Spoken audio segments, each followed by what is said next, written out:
Fala pessoal, tudo bem com vocês? Aqui quem fala é o Matheus Braga e bem-vindos ao canal da J-League Insider Brasil. Hoje, diferentemente do que a gente vem fazendo, não vai ser uma entrevista.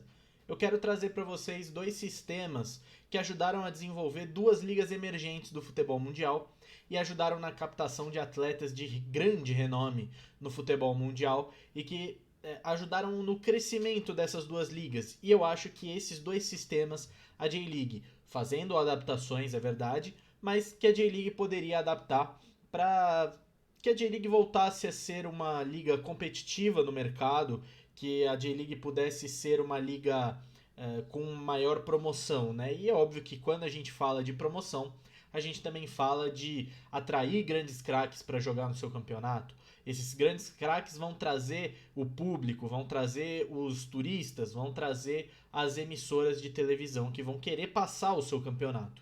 Então, hoje eu vou trazer para vocês o jogador designado da MLS e o comitê de recrutamento da Liga Saudita. São duas formas de captação de jogadores de grande renome e que fizeram a MLS e a Saudi Pro League ter um boom, né? Como a gente pode dizer, se a gente pode chamar de boom, né? Agradecer ao Christian do Território MLS que me ajudou com a parte do jogador designado. Ele me explicou um pouquinho de como funciona a regra e de como a MLS consegue fazer essa captação desses talentos. E também ao Central do Arabão, que me ajudou, me explicou na parte do comitê de recrutamento da Liga Saudita. A página dos dois vai estar aqui na descrição do vídeo. Eu espero que vocês passem lá para dar uma conferida, tá bom? Esse vídeo então vai ser dividido em três partes. A primeira parte vamos falar sobre o comitê de recrutamento da Liga Saudita. Depois, a segunda parte, vamos falar do jogador designado da MLS. E a terceira parte, eu vou explicar para vocês um método que eu imaginei que a gente poderia pegar esses dois métodos de recrutamento e colocar dentro da J-League, obviamente fazendo todas as adaptações necessárias para que ele consiga ser útil dentro do campeonato japonês, ok? Então, vamos começar. Bom, gente, como funciona o sistema de recrutamento da Liga Saudita, tá? Eu conversei com o Central do Arabão e ele me explicou o seguinte, né? A liga quem destina esse orçamento, né? Existe o programa de recrutamento e o comitê de saúde financeira. Esse orçamento para as contratações, eles são definidos para o clube através desses comitês, né? Inclusive, o Al Ittihad realizou um protesto no último jogo contra o Al Hilal pela Champions da Ásia, porque eles acreditam que a Liga Saudita, né, esses dois comitês, estão sendo muito benevolentes com o Al Hilal, né? Esse comitê ele destina a verba para alguns clubes e o Al Ittihad, a torcida do Al Ittihad, acredita que o Al Hilal está sendo mais beneficiado do que outros clubes, inclusive dentro daqueles quatro que são do governo, né, se a gente pode chamar dessa maneira, que são o Al Nassr, o Al Ittihad, o Al Hilal e o Al Ahly. E aí esse clube ele vai solicitar ao programa de recrutamento um determinado jogador. E esse determinado jogador ele pode estar sendo indicado por outro clube, tá? Mas ele segue a regra do quem chega primeiro. E depois disso, a própria liga vai iniciar a negociação com esse jogador para poder levar ao clube solicitante. Existem casos, como o próprio Central do Arabão me citou, que foi o Mané no Al Nassr, né? O Al Nassr pode tratar diretamente com o jogador, como foi feito com o Mané, e aí eles só levam o nome até o comitê de saúde financeira e ao programa de recrutamento para que eles possam arcar com essas custas. Quando eu digo arcar com essas custas, é realmente arcar mesmo. O Al Nassr não gastou um centavo com a contratação do Cristiano Ronaldo, por exemplo. Tudo foi pago pela Liga Saudita. A mesma coisa o Al Hilal com o Neymar. Tudo pago pela Liga. E aí é importante a gente dizer, vamos exemplificar, vamos colocar num exemplo. Eu sou o diretor do Al Ahly, tá? E eu chego ao comitê, né, ao programa de recrutamento e falo, olha, Liga Saudita, eu quero trazer o Rodrigo pro Al Ahly. Eu posso ter negociado com o Rodrigo ou não, e aí a liga vai atrás do Rodrigo, não é o clube. É a liga vai atrás do Rodrigo para trazer o Rodrigo do Real Madrid para o Al Ahly, tá bom? E aí Por exemplo, existem duas versões, né? E até o Central Drabão coloca isso pra mim quando ele me explica. Você pode pedir ao comitê para que você receba esse jogador sem gastar dinheiro, ou seja, a liga acaba arcando com esses custos, ou como foi o caso do Laporte, do Alex Telles, do Bono, do Lodge, você pode gastar do seu dinheiro e só indicar ao programa de recrutamento quem que você vai estar contratando. Nesse caso, a burocracia é quase nula, porque você está gastando do seu dinheiro. É como uma transferência normal. O programa de recrutamento, na verdade, ele serve para auxiliar esses clubes a conseguir contratar jogadores mais caros, que às vezes o clube mesmo não tem condições de contratar, mas a liga teria essa condição total de fazer esse tipo de negócio. Então esse programa de recrutamento serve para auxiliar financeiramente, entre aspas, os clubes a trazerem grandes nomes. E é por isso que a gente precisa ficar de olho nesse modelo de negócio para trazer para a J-League. Eu já explico para vocês um pouco de como eu imaginei isso na liga japonesa, porque agora a gente vai falar sobre o jogador designado da MLS.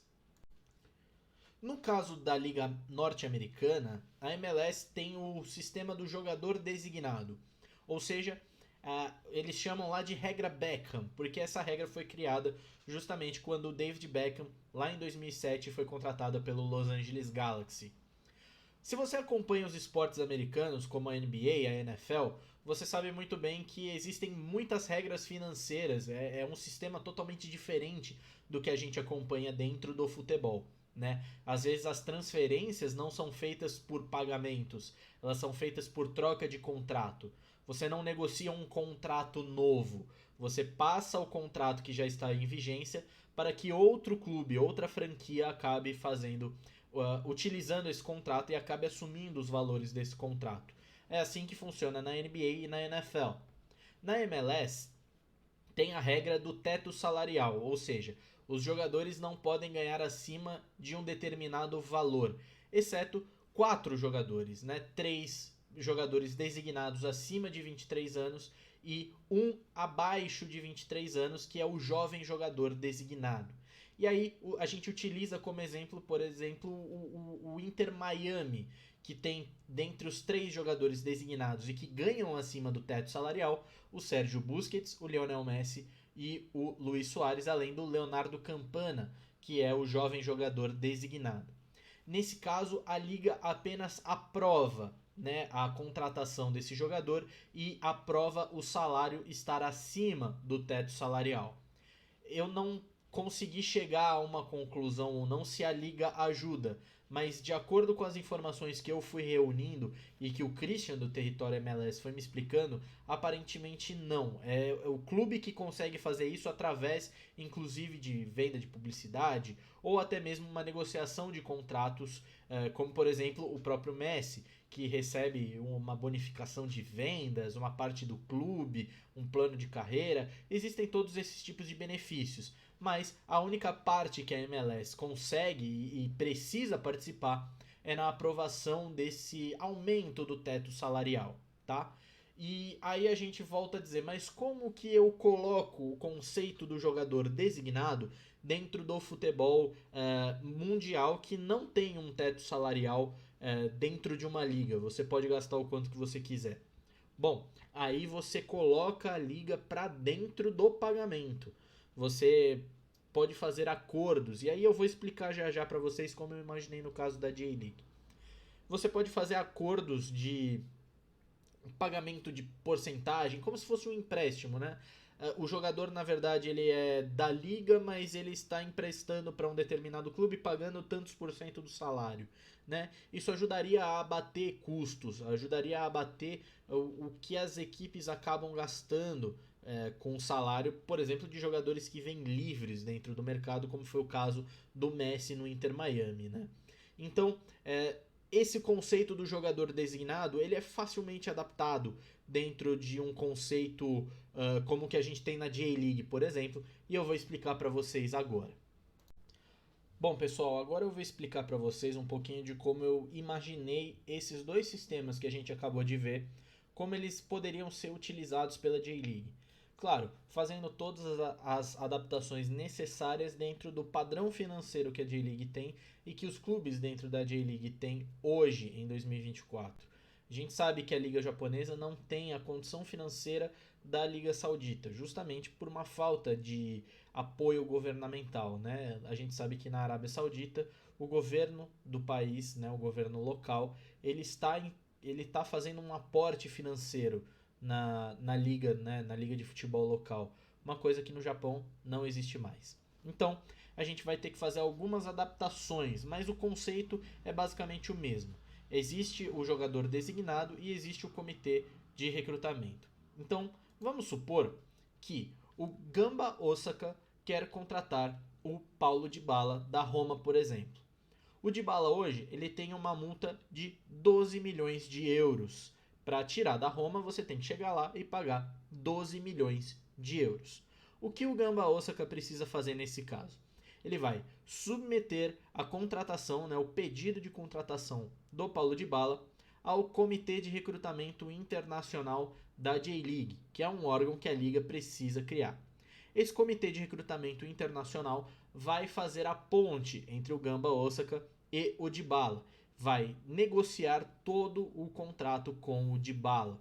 Inclusive, eu já vou explicar para vocês por que precisa ser o comitê que vai fazer essa negociação. Existe a possibilidade de, assim como na Liga Saudita, o próprio clube negociar antes com o jogador? Existe, mas é importante que o comitê de recrutamento participe de todas as negociações para facilitar a ida de um jogador de renome para a J-League. Após a negociação, o Comitê de Recrutamento Internacional vai submeter todo o contrato ao Comitê Econômico da J-League para aprovação. E por que vai precisar da aprovação do Comitê Econômico? Porque a J-League vai arcar com até 50% do passe e com até 30% do salário do jogador, podendo também oferecer benefícios extras. E é aí que eu falo para vocês que é importante o comitê de recrutamento participar da negociação. Assim como o Messi fez para ir para a MLS, um jogador como o Dybala, como o Royce, como outros jogadores que podem ser contratados, eles ganham um salário muito alto. Então, você pode abater os custos desse salário nesse momento, no momento do pagamento, oferecendo uma fatia do bolo. Por exemplo, o Dybala ganhará 1% do que a J-League vender dos direitos de televisão ao redor do mundo, né? Para ajudar a liga a se fortalecer também economicamente através desses direitos. Ajudar a aumentar o valor desse direito, aumenta também a porcentagem que o Paulo Dybala vai receber desses direitos. E esses benefícios, né, como o abatimento no imposto de renda, coisas que podem ser negociadas com o governo, só podem ser tratadas diretamente com a liga. Por isso que a liga precisa participar dessa negociação. A parte do pagamento, a J-League arca com até 50% do passe. Tá? A gente sabe que economicamente a J-League e a Saudi Pro League diferem bastante. Não tem como a J-League criar um fundo para atender todos os clubes, pelo menos da primeira divisão, que façam indicações de 1, 2 ou 3 jogadores, né? Para que a liga pague tudo isso. A liga não tem dinheiro para pagar tudo isso, então dá para arcar com até 50% do passe, para ajudar também financeiramente os clubes a contratarem jogadores que ainda possuem contrato. No caso que a gente citou aqui do Dybala, o Gamba Osaka poderia pagar até 6 milhões de euros a Roma e a J-League pagaria mais 6 milhões de euros a Roma, totalizando os 12 milhões da multa do Dybala. E aí 30% do salário, porque já gastou com passe e você precisa também ajudar o clube a ter uma folha salarial saudável, né? Como aquele comitê de saúde financeira que a gente acabou citando da Liga Saudita. Você precisa ajudar os clubes a terem uma folha salarial saudável, que o clube não comprometa tanto do seu orçamento para o pagamento de apenas um jogador. E a gente sabe que esses jogadores que vêm da Europa ganham muito dinheiro. Então é muito importante que a J-League também tenha um fundo para ajudar os clubes a bancar o salário desses jogadores. Mas aí você deve me perguntar, e se o jogador estiver livre no mercado, como a gente faz? Bom, aí a gente muda o sistema de negociação. Vamos supor então que o Cerezo Osaka quer contratar o De Gea, goleiro De Gea, que está livre no mercado. Ou seja, você não paga o passe, você negocia apenas o salário. O processo em si é o mesmo. O Cerezo vai fornecer a indicação para o comitê de recrutamento e o comitê de recrutamento vai negociar com o De Gea. Após a negociação, envia-se para o comitê econômico aprovar e o comitê econômico pode definir as seguintes estratégias: o pagamento de até 45% dos salários, além daqueles benefícios que a gente já citou, abatimento em imposto, uma possibilidade de uma porcentagem no licenciamento de produtos ou na venda dos direitos de transmissão da liga. Tudo isso o comitê econômico que faz a aprovação. E por que a gente coloca agora um aumento na porcentagem dos salários? Porque, como eu disse, não existe o pagamento do passe, né? O clube pode pagar luvas, né? As luvas do contrato do jogador, ou alguma outra taxa que venha a ter, como aqui no Brasil a gente tem aquele direito de imagem. Isso tudo fica com o clube, 100%. E a J-League sobe um pouco o patamar dos salários também para ajudar a manter a folha salarial ainda mais saudável ainda. Por exemplo, se o De Gea ganha um salário de 500 mil euros, por exemplo, quase 250 mil euros vão acabar ficando por responsabilidade da J-League, o que é muito importante para que o clube consiga também fazer outras contratações e também manter uma folha salarial, uma folha econômica saudável. Isso atrai esses grandes jogadores para a liga e também mantém a estabilidade econômica dos clubes. São dois conceitos difíceis, é verdade. Eu acho que eu expliquei bem de acordo com o que o Christian e o Central do Arabão acabaram me explicando. Mas eu quero dizer para vocês o seguinte: isso é necessário para que a J-League continue evoluindo. Hoje a J-League é ameaçada justamente pela Liga Saudita dentro da Ásia. E trazer esses jogadores é fundamental para que você ganhe esportivamente e ganhe também financeiramente, tá? Quando você traz um jogador de renome, como nós citamos aqui dois exemplos, o De Gea e o Paulo Dybala, o Japão, né, a J-League, acaba conseguindo melhorar a sua posição, acaba conseguindo melhorar a sua posição de negociação também com os diversos setores, né, os diversos países para venda de direitos, licenciamento de produtos, e tudo isso vai ser revertido para a liga e para os clubes. Isso que é importante destacar. Principalmente agora com o Super Mundial, que vai pagar 50 milhões de euros só pela participação, é fundamental que as equipes japonesas tenham condição de disputar de igual para igual, pelo menos com as equipes africanas, com as equipes árabes, né, dentro da Liga dos Campeões da Ásia, tenham condição de jogar de igual para igual justamente com as equipes da América do Sul e quem sabe surpreender uma equipe europeia. Tudo isso é fundamental para que mais dinheiro continue entrando e assim a gente vai tornando cada vez mais a liga saudável, podendo fazer investimentos dentro de outras áreas para que a gente consiga manter o futebol japonês competitivo, não só em seleção, mas também em clubes. Tudo isso a gente precisa ter em mente na hora de elaborar, na hora de melhorar a liga. Os 30 anos que se passaram da J-League foram de uma forma. Agora o futuro vai se mostrando de outro jeito. E para a J-League acompanhar, é preciso que o que dá certo nas outras ligas do mesmo tamanho, como a MLS e como a Liga Saudita, é preciso copiar o que está dando certo. Não é vergonha nenhuma copiar o que uma liga já está fazendo, desde que esteja dando certo. Na Arábia Saudita parece que está dando certo, e na MLS já são quase 20 anos dando certo. Então, J-League, a minha proposta está na mesa. Eu espero que isso chegue a vocês de alguma maneira e que vocês tenham em mente de que melhorar o futebol não é só com categoria de base. Ela é muito importante e muito importante para o futebol de seleções. Mas para a gente conseguir vender a J-League, a gente precisa de um Iniesta mais uma vez. Galera, obrigado por vocês terem acompanhado a explicação, obrigado por vocês terem ficado até aqui. Mais um agradecimento ao Christian do Território MLS e também ao Central do Arabão. Mais uma vez, as redes sociais deles vão estar aqui na descrição do vídeo. E um abraço a você. Não se esquece de se inscrever aqui no canal, ativa o sininho, deixa o seu like e compartilha para os amigos também, para que esse vídeo, né, e também o trabalho que a gente realiza aqui na J-League Insider chegue para mais pessoas. Fechou? Obrigado, galera. Até mais.